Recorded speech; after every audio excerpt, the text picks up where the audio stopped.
Sunday night hits different when you're by yourself. The week ahead is empty, and so is everything else. I've eaten the same dinner 3 Sundays running. I've watched the same kind of show. There's a specific Sunday ritual I've built for having nowhere particular to go. Not bad exactly, just heavy, the way the last day of the week sits on the chest with a particular gravity that Monday always tends to break. I used to have Sunday plans, or at least the shape of them, the possibility. Now Sunday is just Sunday from the morning until I fall asleep, and it becomes Monday mercifully. Sunday night sadness, it has a specific way. Sunday night sadness, tomorrow doesn't help, and tonight won't end. The week behind was manageable, the week ahead is still unknown.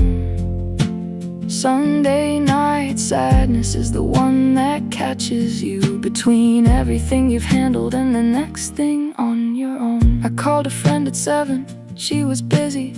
I called another, she was having people around. I sat with the phone for a bit after thinking about the social physics of a Sunday night in town. Everyone seems to be somewhere on a Sunday, or at least the somewhere they belong. And I'm here with the lamp and the rain and the leftovers, trying not to let the Sunday last too long. I'm not saying this to be dramatic, I'm saying it because it's honestly true that Sunday nights were different with someone in them, and the difference started and ended with you. I used to have Sunday plans, or at least the shape of them, the possibility. Now Sunday is just Sunday from the morning until I fall asleep, and it becomes Monday mercifully. Sunday night sadness, it has a specific way. Sunday night sadness, tomorrow doesn't help, and tonight won't end. I've started making Sunday nights into something, not to cure the feeling, but to give it a container, a specific candle and a specific playlist, a ritual that says this is mine to navigate. And it helps a little, not completely, but little is the currency of this particular season. I'm learning to live inside the Sunday with the sadness as a companion, not a reason to call it anything other than a hard night that becomes a Monday, and then a week, and then somehow fine.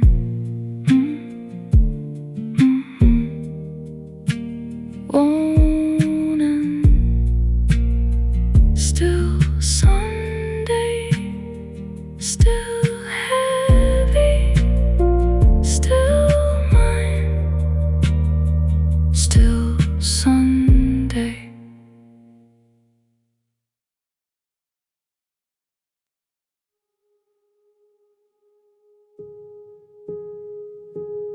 You were there when I woke up, and I was awake and you weren't.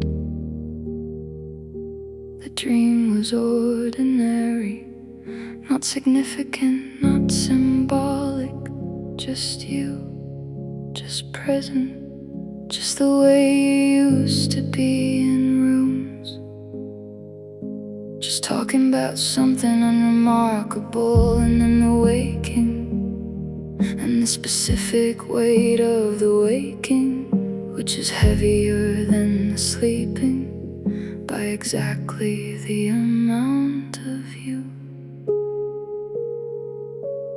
I've started dreading the good dreams more than the bad ones, because the good ones always have to end. The bad ones I'm relieved to leave, but the ones where you're just there are the ones I can't defend against. I dream about you sometimes, and then I have to lose you twice.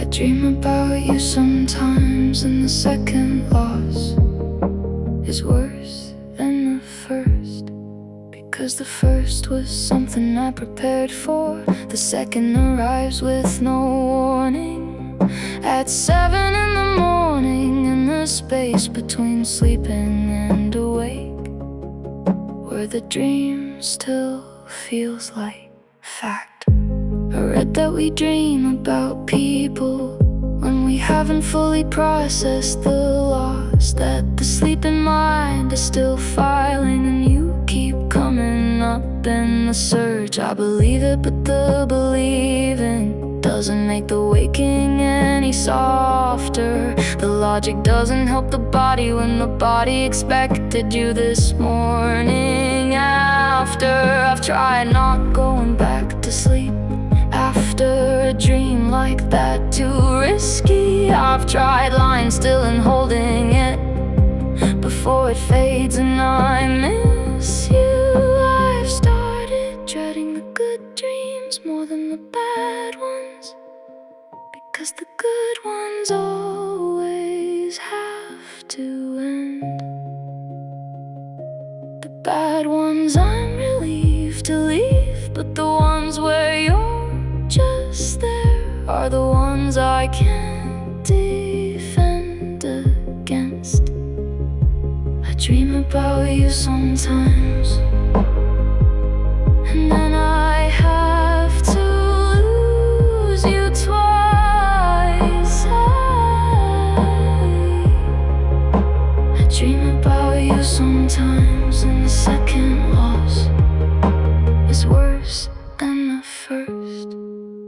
I'm gonna try to think of it differently, the dream as a visit rather than a trick, the sleeping brain offering what it can before the waking makes it click back. And maybe that's not delusional, maybe that's just a gentler frame for something I can't control either way.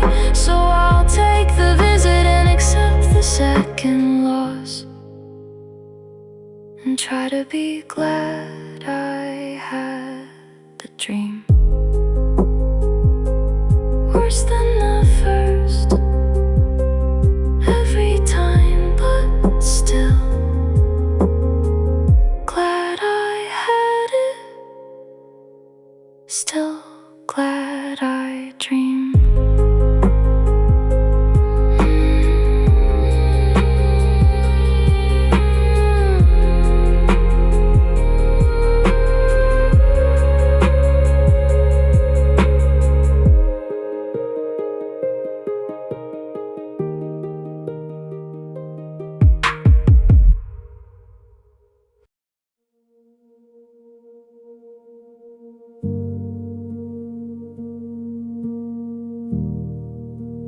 Drove past the street last week, had to take a different road after. The muscle memory turned the wheel before I could stop it. And there it was, the corner, the building, the specific angle of light at that time of day. I held it together until the next junction, then had to pull over for a minute anyway. I sat there with the engine running, watching nothing in particular, giving the feeling the minute it needed before I could start being regular again. And I thought I'd been doing well, I thought I'd mapped the danger zones, but the body keeps a different map that the mind doesn't always know. Some places still have you in them. I can feel it when I get too close. Some places still have you in them. So I've been taking the long way home, the extra 15 minutes, the back roads and the detours. Some places still have you in them, and I'll go around them for a while. It's not every place, most places are fine. The coffee shop is fine, the park is fine. It's the specific ones we made, specifically ours, that have your name written in the lines. The restaurant where we always had the same table, the bookshop where we split up and meet again, the corner of the car park with the bad lighting where we had that conversation in the rain. Those places aren't just places anymore, they're time that I can't go back into, and standing in them now costs something that I'm not always ready to go through. And I thought I'd been doing well, I thought I mapped the danger zones, but the body keeps a different map that the mind doesn't always know. Some places still have you in them. I can feel it when I get too close. Some places still have you in them. So I've been taking the long way home. I think the places will soften eventually. That's what people who've been through it say, that the corner becomes just a corner, that the restaurant becomes somewhere you can stay. I believe the more I'm trying to, I'm adding the long routes for now, not forever. I'm just managing the geography of grief until the map becomes something lighter. Long way home. Every time for now. Long way home.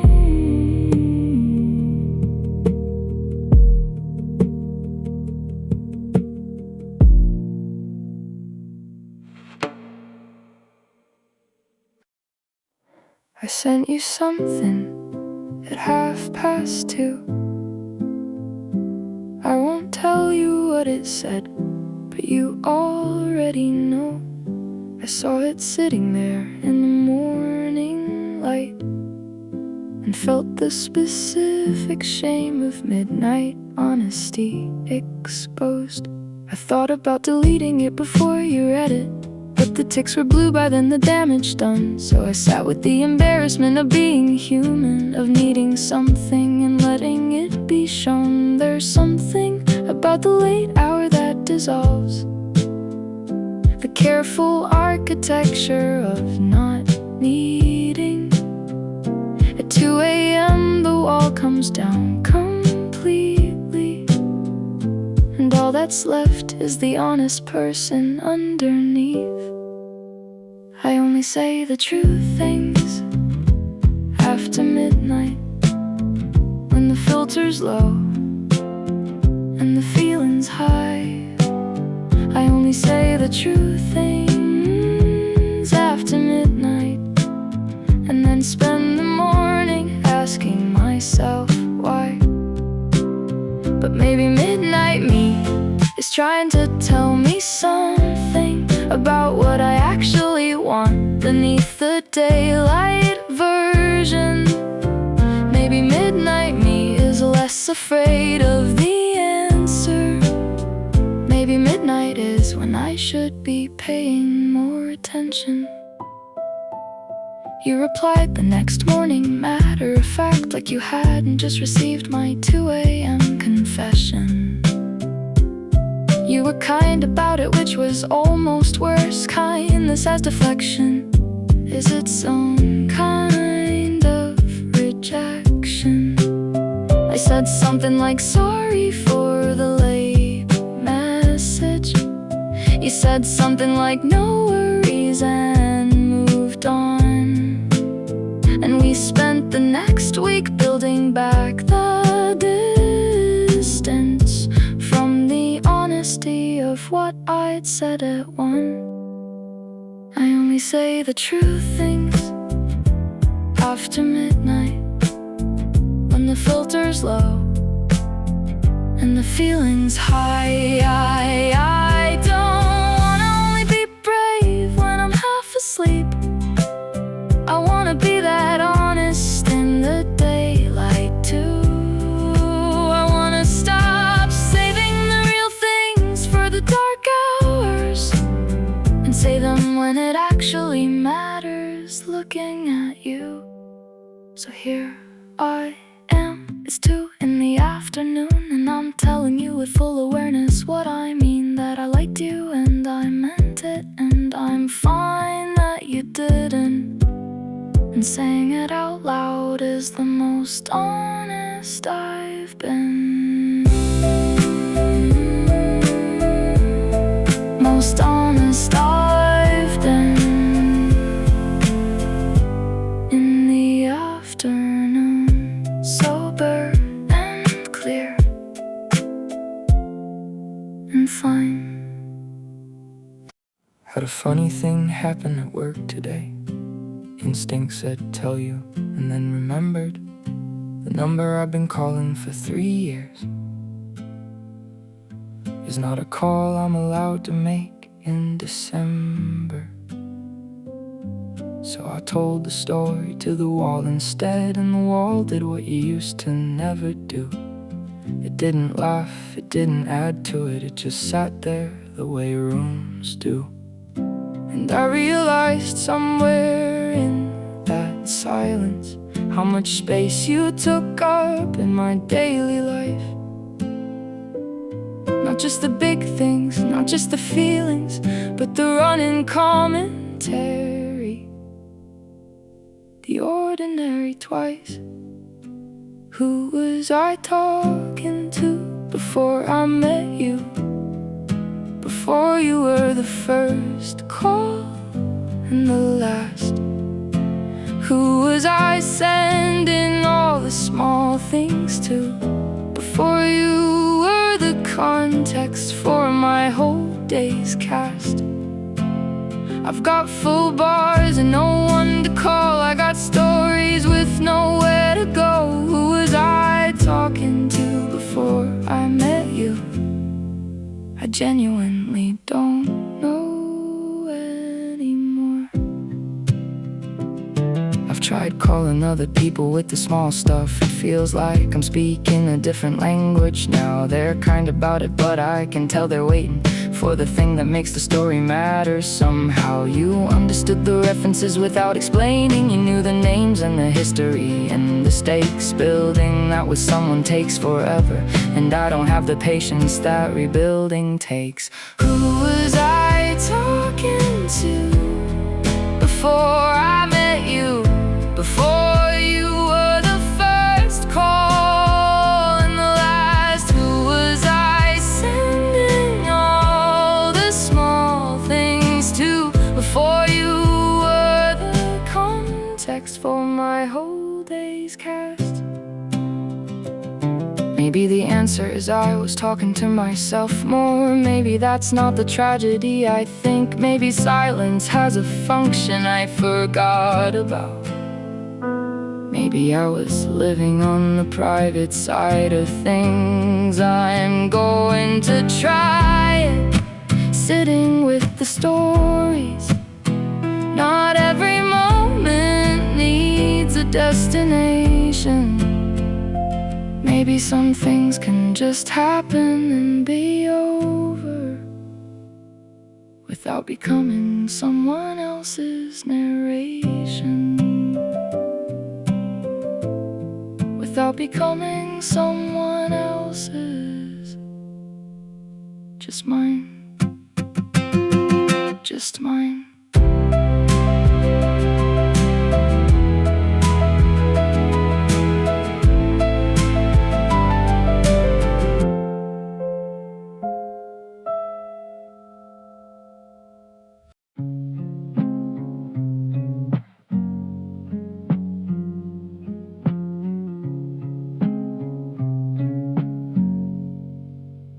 Wrote you a paragraph at 2 a.m.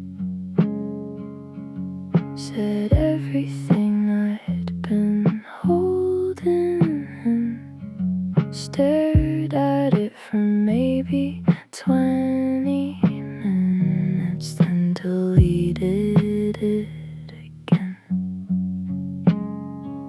I wonder if you would have answered. I wonder if you even think of this. I wonder if there's a version of tonight where I was brave enough to hit send. The last text I didn't send, living in my drafts like it matters. The words I measured out so carefully that still ended up and scattered.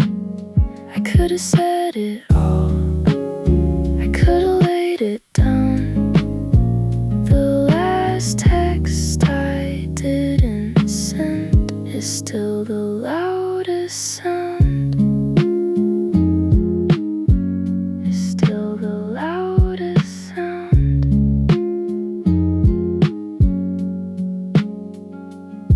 I wrote another one at 4 a.m. Shorter this time, 2 lines. Deleted that one even faster.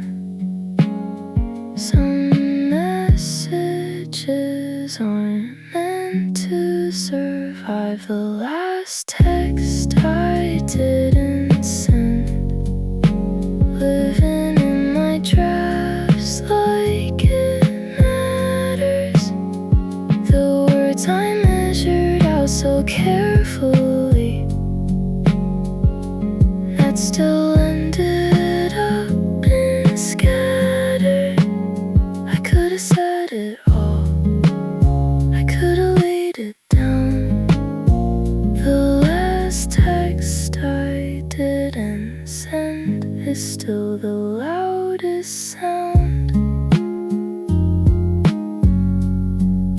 Still unread, still unsent, still yours.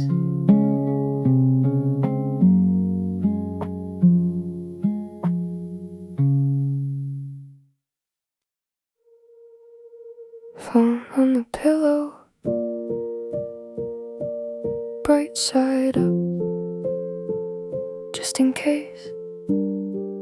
Just in case you decide tonight is the night you wanna say something. Just in case the silence breaks. I've been sleeping like this for weeks now, one eye on the notifications, one eye on the dark. The phone a small rectangle of hope, beside my head in the dark.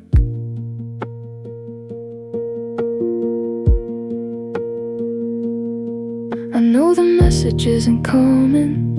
The rational part of me knows it very well, but rational and midnight are different countries, and I'm living in the one where hope still dwells, waiting for a message that I know isn't coming, waiting for a message, because the alternative is accepting it's over, and I'm not quite there yet. So I keep the phone face up and tell myself just one more hour, waiting for a message that the silence already sent. I've done this before with other people. Learned that waiting with the lit screen is a kind of prayer to a version of events that isn't coming. But the wanting makes you stay in the chair. I've thought about putting the phone in another room. I've thought about turning off the notifications for a night, but then I'd miss it if it came, and the missing it felt worse than the waiting. So I leave the phone on the pillow, right side up, just in case of a miracle, just in case of you. I know the message isn't coming. The rational part of me knows it very well, but rational and midnight are different countries, and I'm living in the one where hope still dwells, waiting for a message that I know isn't coming, waiting for a message, because the alternative is accepting it's over, and I'm not quite there yet.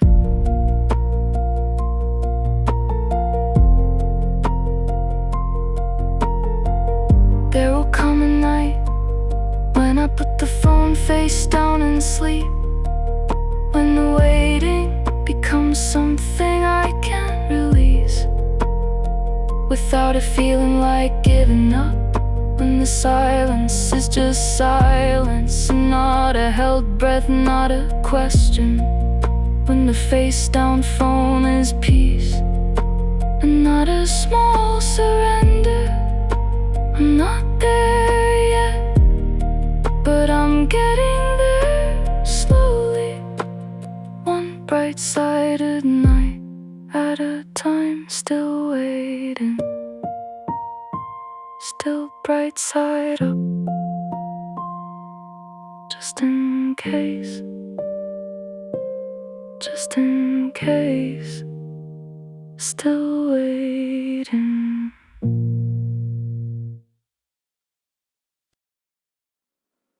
The sky's getting lighter, which means I never slept, which means it's a new day, which means nothing.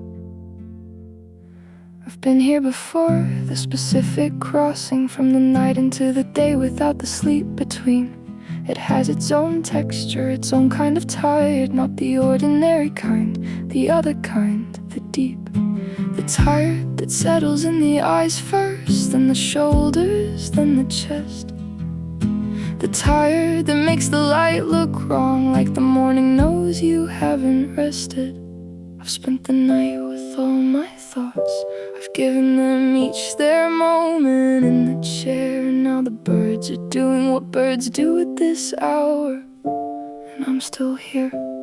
Watch the sun come up again from the wrong side of sleep. Watch the sun come up again, and felt nothing but tired, beautiful and tired.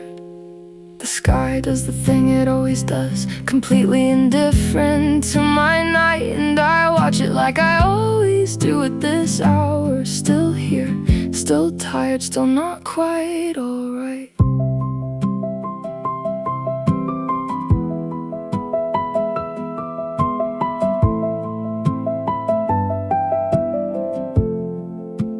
made a kind of peace with the early mornings, the ones that arrive without the sleeping. They have a strange quality of permission, like nothing is expected when you've been up all night keeping company with your own thoughts. There's no pretending to be fine at 5 a.m. on a sleepless night. Just the sky doing its thing and me watching it get light. And then the day begins regardless, the coffee and the screen and the regular world. And I move through it slower than usual, in the specific way the sleepless move through days unfurled. I've spent the night with all my thoughts, I've given them each their moment in the chair. And now the birds are doing what birds do at this hour, and I'm still here. Watch the sun come up again from the wrong side of sleep. Watch the sun come up again, and felt nothing but tired. Beautiful and tired. There's something almost sacred about this hour, when you arrive at it through the night, not from sleep. The way the early light belongs differently to the ones who've been awake to keep it. I'm not glad I was awake, but I'm glad the sun showed up anyway. I'm not glad for the sleepless night, but the sun at 5 a.m. is still beautiful, even from the wrong side of sleep. Even tired, even this beautiful and tired. See you tomorrow night. Beautiful and tired.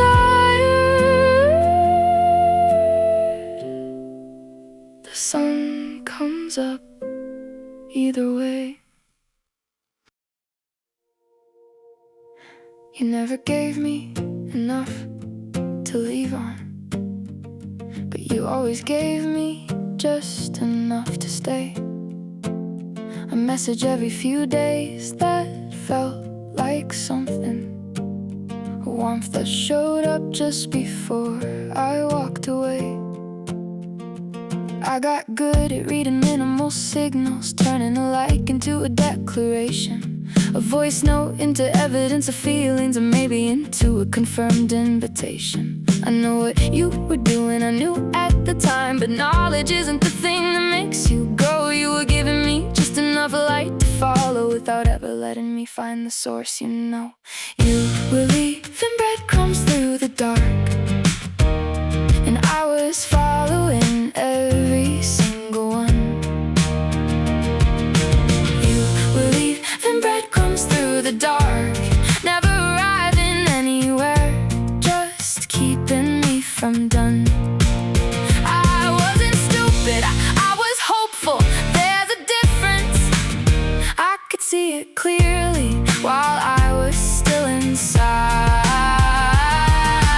You were leaving breadcrumbs through the dark, and I kept choosing to follow every time. I told myself you were complicated, not careless, that depth's required more decoding than the rest. I made a whole mythology around your distance, turned avoidance into mystery and called it depth. I think I needed to believe in the potential more than I needed someone present and real. I was in love with what this could be at maximum, not with what it actually was, if we're being real. You were leaving breadcrumbs through the dark, and I was following every single one. I'm done navigating with no destination. I'm done calling ambiguity interesting. I want someone who shows up without a hidden agenda, who's as present in the doing as in the promising. You can keep the breadcrumbs, I'm done with the trail. I'd rather be alone than be strung along. I'm done with the elegant uncertainty of you. I'd rather have something plain and true than something wrong. Plain and true.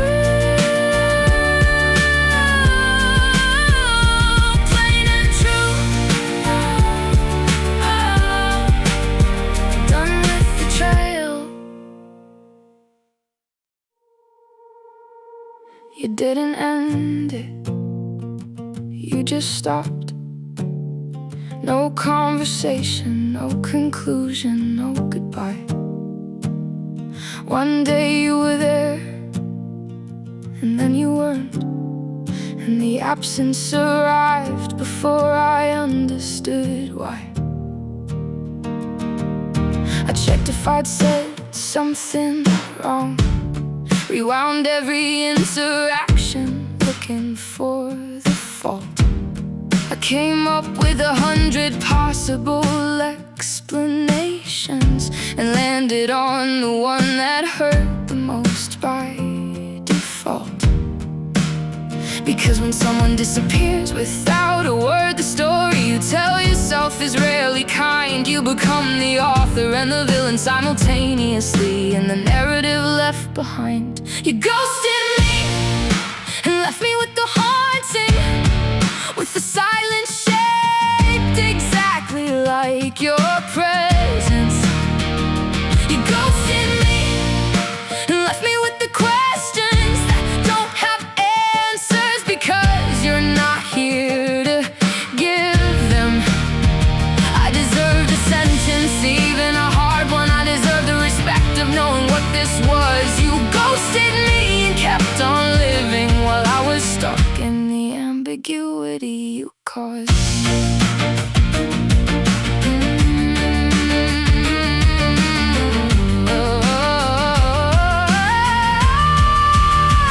I've heard people say ghosting is easier for everyone, but the ghost is just conflict avoidant and afraid.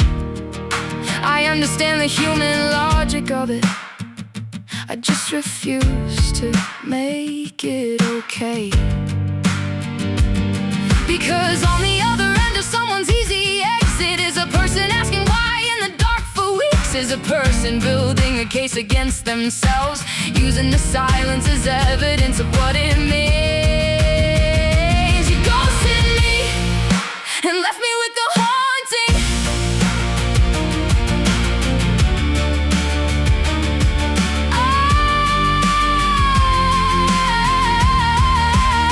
I'm gonna let this go eventually. I know that's how this ends. I stop waiting, I move on. I'm gonna get to the other side of the unanswered, and it's gonna mean something that I carried on. But right now, in this moment, I want you to know, if you ever wonder if it mattered, it did. And if you wonder whether someone missed you, yes.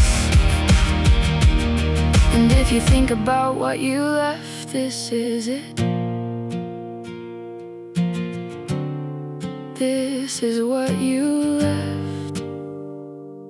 This is it. This! Oh! Oh!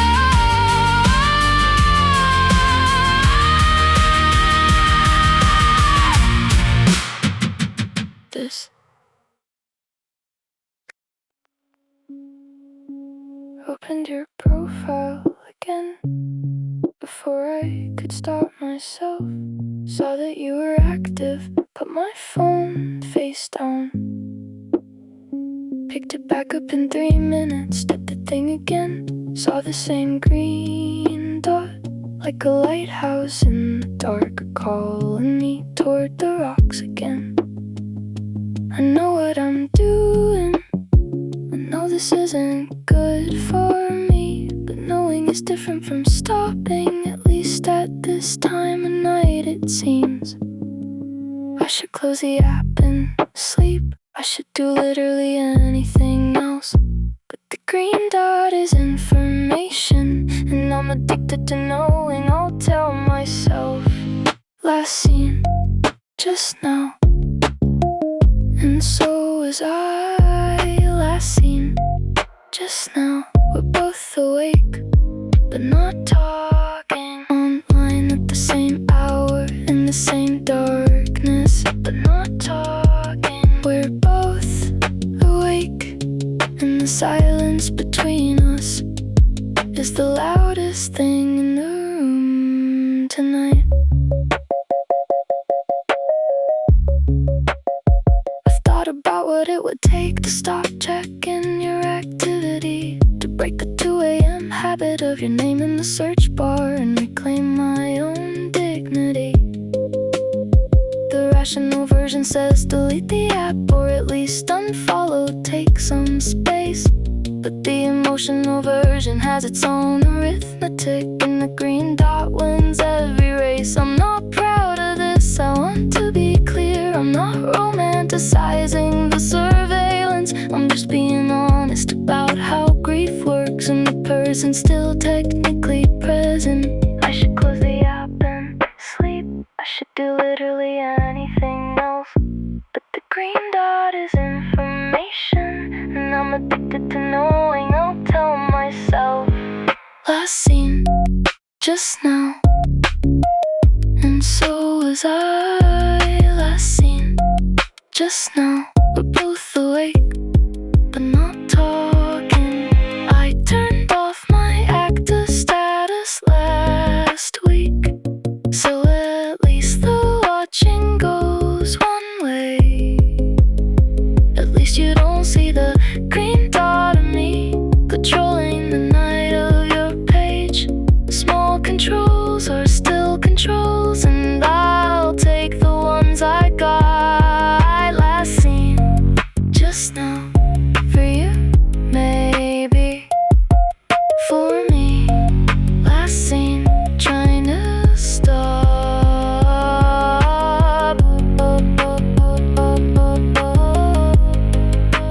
Both awake, not talking. Last seen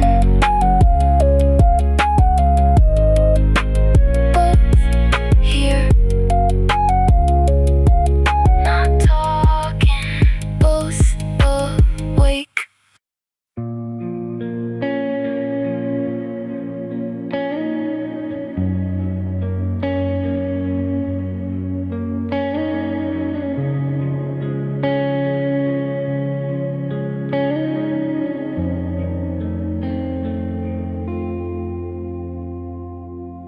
The room is quiet, but my mind is loud. Your name is moving through every sound. Streetlight shadows on my wall again. They look like memories I can't defend. I try to sleep tonight, but sleep won't come.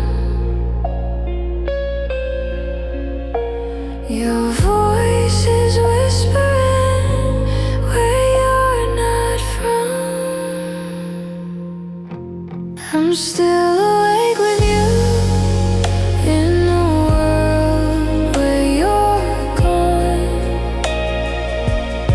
Still hearing every word like an unfinished song. Your ghost sits next to me in this blue midnight view. The whole night fades away, but I'm still here with you.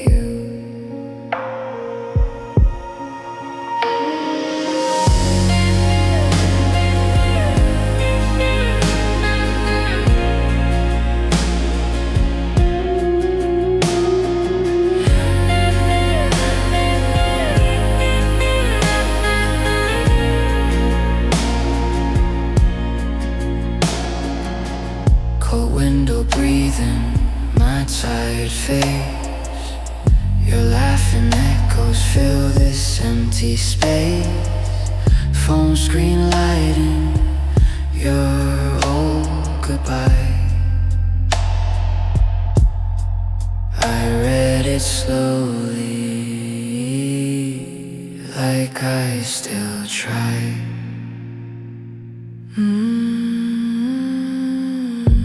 If love could stay in there, you'd still be everywhere.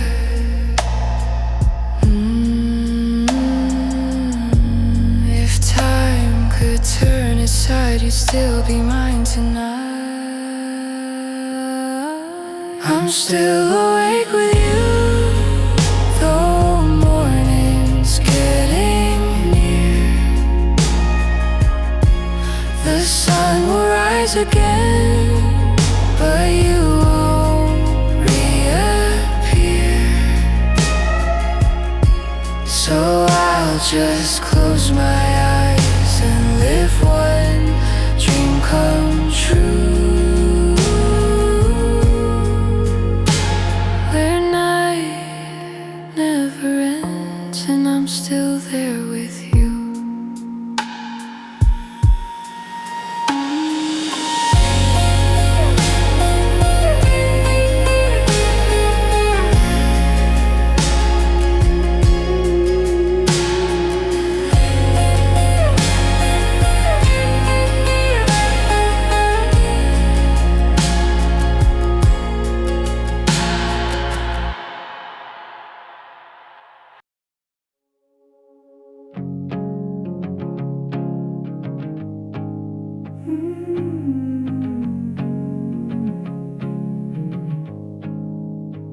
I saw the photos on a Tuesday afternoon.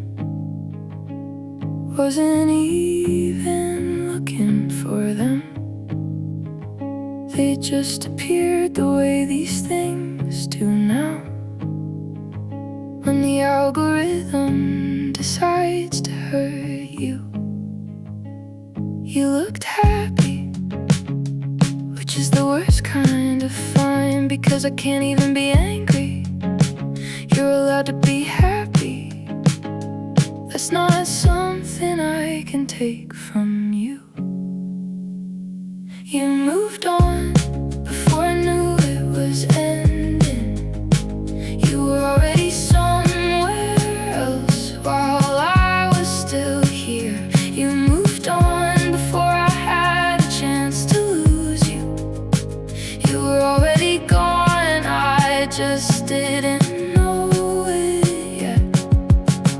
I was still in the middle of our story, and you were already on the next page.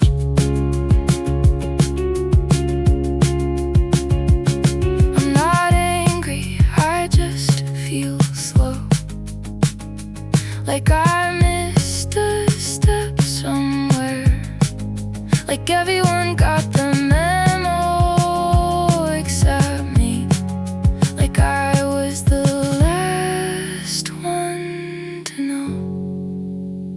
You moved on before I knew it was ending. You were already somewhere else while I was still here. You moved on before I had a chance to lose you.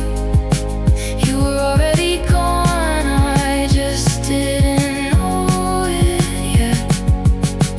I was still in the middle of our story, and you were already on the next page.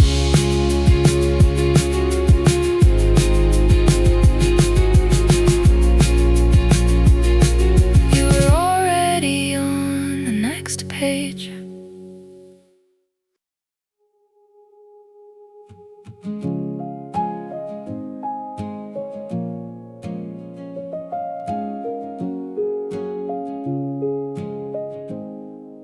I used to have a favorite song before your playlist took over mine. I used to have a favorite place before our place became the only kind. I used to know exactly what I wanted for dinner, for the weekend, for my life. And slowly, quietly, without noticing, I traded all of that for being right beside you. And I don't blame you for it. I handed it all over willingly, but now I'm standing in a room full of my things. None of them feel like me. I forgot what I liked before you. I forgot what I did on a Saturday alone. I forgot the version of me that existed before became the thing I built my world around. I forgot what I liked before you, and now I have to learn it all again from the beginning. Like a stranger meeting themselves for the very first time.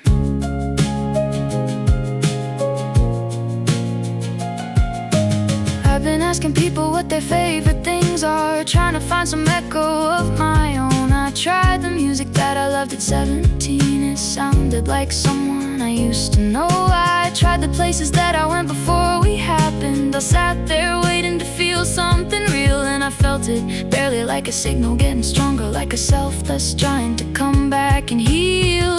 I forgot what I liked before you. I forgot what I did on a Saturday alone.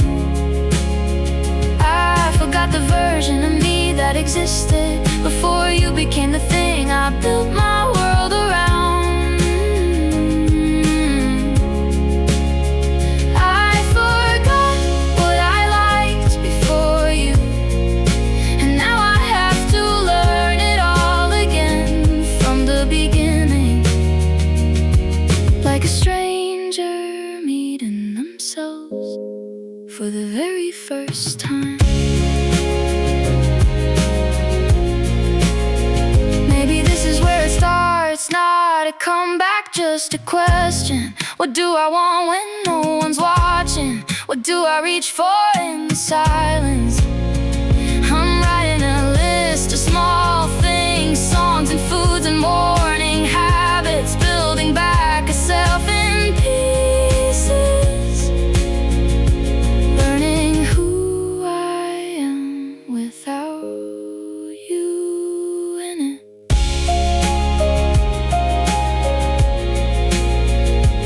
Learning who I am without you in it. Slowly again.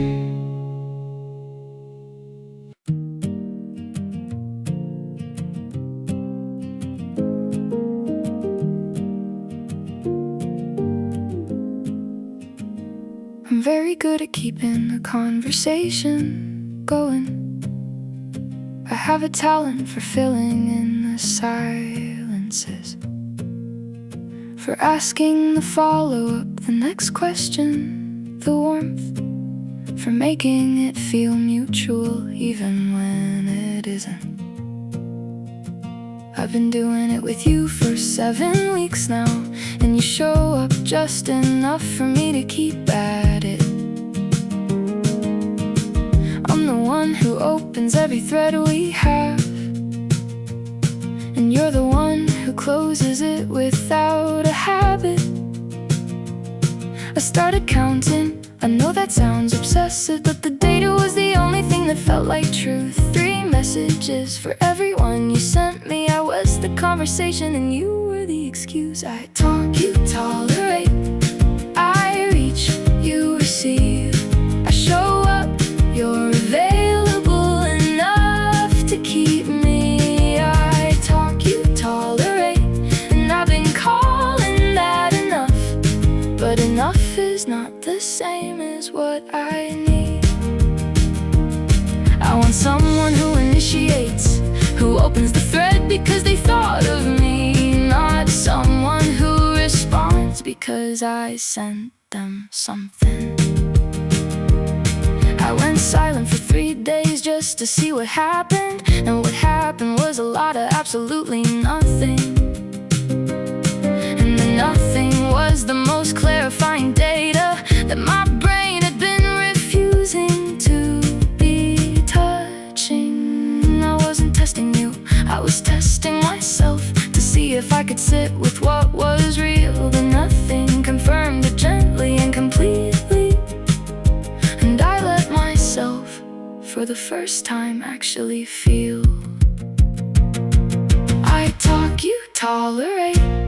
I reach, you receive. I'm looking for someone who wonders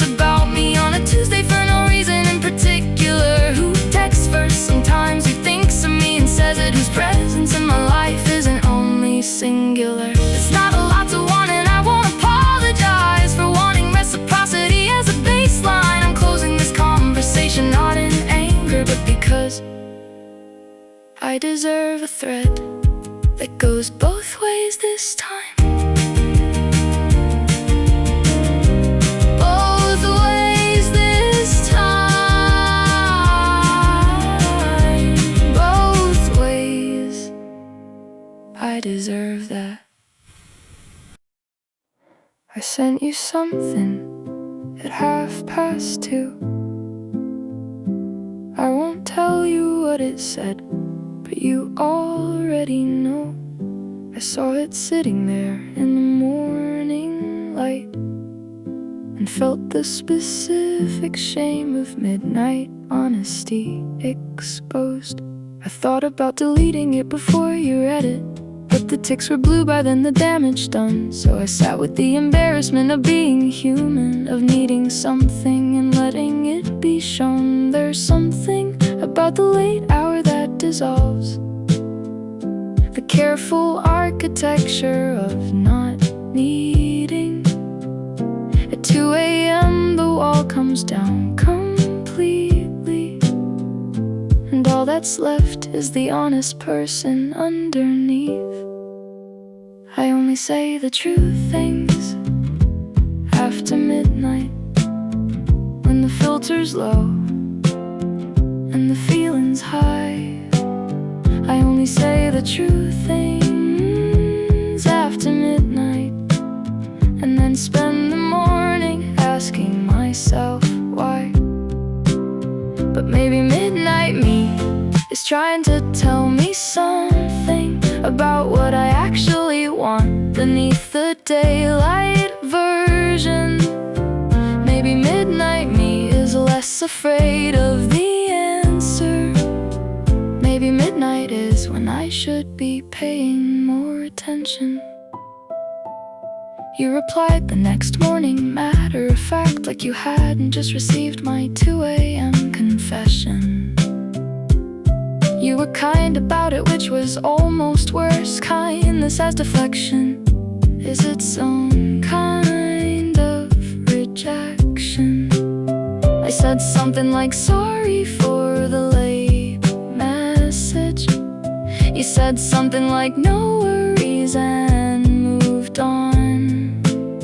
And we spent the next week building back the distance from the honesty of what I'd said at 1. I only say the true things after midnight, when the filter's low and the feeling's high. I don't wanna only be brave when I'm half asleep. I wanna be that honest in the daylight too. I wanna stop saving the real things for the dark hours and say them when it actually matters, looking at you. So here I am, it's 2 in the afternoon, and I'm telling you with full awareness what I mean, that I liked you and I meant it, and I'm fine that you didn't. And saying it out loud is the most honest I've been. Most honest I've been. In the afternoon, sober and clear and fine.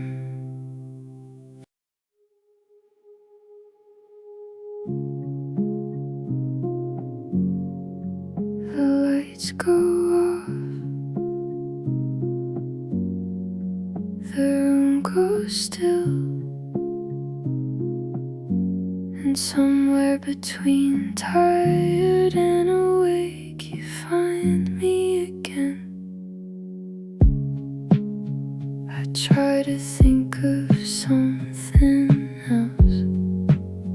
I try to let the quiet win, but every silence has your shape, and every night lets you back in.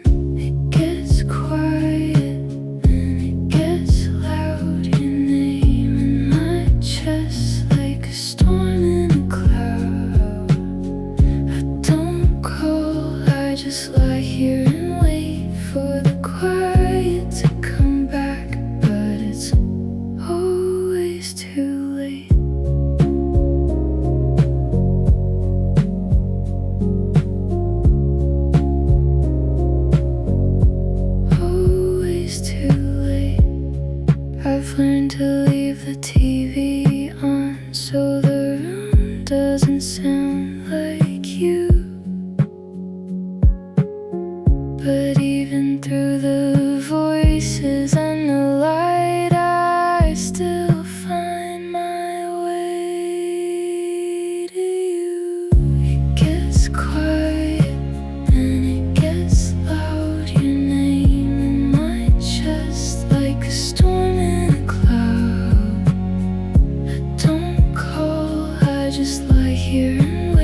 always too late.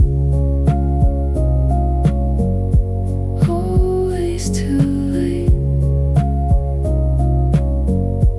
Always too late.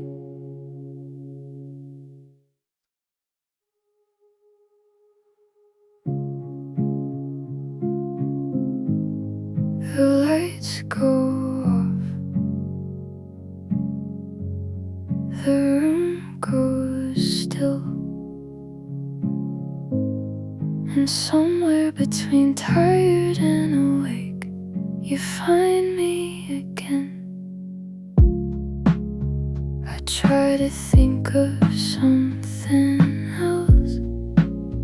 I try to let the quiet win, but every silence has your shape, and every night lets you back in.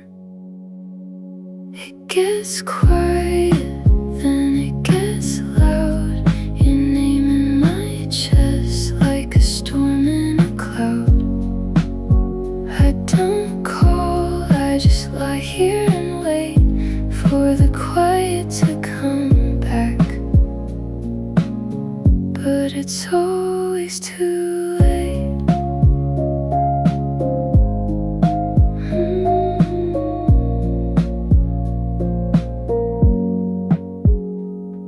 I've learned to leave the TV on, so the room doesn't sound like you.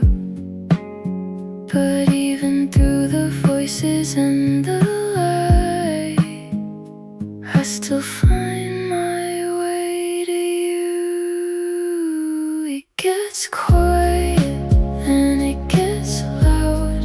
Your name in my chest like a storm in a cloud. I don't